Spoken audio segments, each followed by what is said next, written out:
नमस्कार, मैं श्वेता और आप देख रहे हैं न्यूज फॉर नेशन। बिहार शिक्षा विभाग के मंत्री प्रोफेसर चंद्रशेखर और बिहार शिक्षा विभाग के एसीएस के पाठक की तूतू मैं किसी से छुपी हुई नहीं है।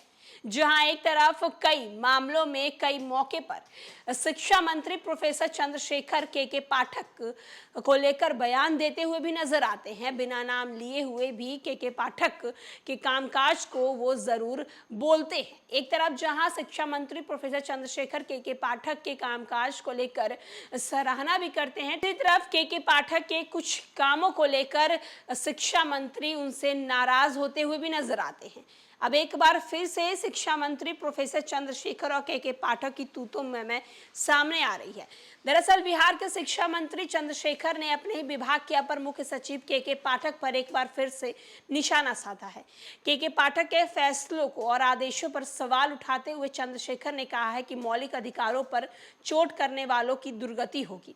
दरअसल एसीएस के निर्देश पर शिक्षा विभाग ने शिक्षा संघ के खिलाफ एक्शन शुरू कर दिया है। साथ ही शिक्षकों को सरकार के खिलाफ सार्वजनिक रूप से किसी भी तरह की बयानबाजी करने से भी रोक दिया है। शिक्षा मंत्री चंद्रशेखर शनिवार को जहानाबाद जिले के लोदीपुर के मध्य विद्यालय में नए भवन का उद्घाटन उन्होंने किया।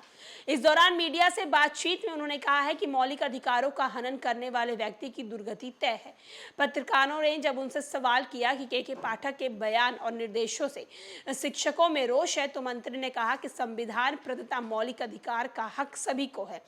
आगे प्रोफेसर चंद्रशेखर कहते हैं कि चाहे प्रधानमंत्री हो या कोई अन्य व्यक्ति, संविधान प्रदत्त मौलिक अधिकारों के हनन का अधिकार नहीं है। हालांकि उन्होंने के पाठक से किसी भी तरह के मतभेद से इनकार किया।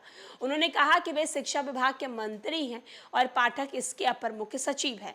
आगे कहते हैं कि शिक्षा विभाग में काफी तेजी से नियुक्तियां हो रही हैं। 1 महीने में फिर से शिक्षकों की बहाली कर दी जाएगी।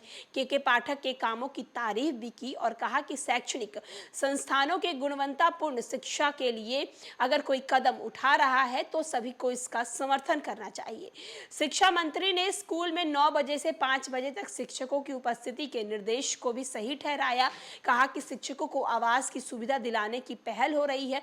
पदस्थापना में जो भी थोड़ी बहुत गड़बड़ी हुई है उसे जल्द ही दुरुस्त कर दिया जाएगा। एक तरफ जहां शिक्षा विभाग के मंत्री प्रोफेसर चंद्रशेखर के पाठक के कामों की तारीफ करते हुए भी नजर आए, साथ ही साथ इस बात को साफ साफ इनकार करते नजर आए कि उनके और के पाठक के बीच कोई मनमुटाव चल रहा है। लेकिन दूसरी तरफ के पाठक ने जो शिक्षकों को लेकर निर्देश दिया है, कहा है कि शिक्षक संघ जो है वो किसी भी तरीके से कोई भी टीचर उस संघ से नहीं जुड़ेंगे, साथ ही साथ सोशल मीडिया पर कोई पोस्ट नहीं करेंगे। इस पर जरा नाराज होते हुए चंद्रशेखर का कहना है कि शिक्षकों का संवैधानिक मौलिक अधिकार है और उनसे ये अधिकार कोई नहीं छीन सकता, फिर वो प्रधानमंत्री भी हो या फिर कोई अन्य व्यक्ति।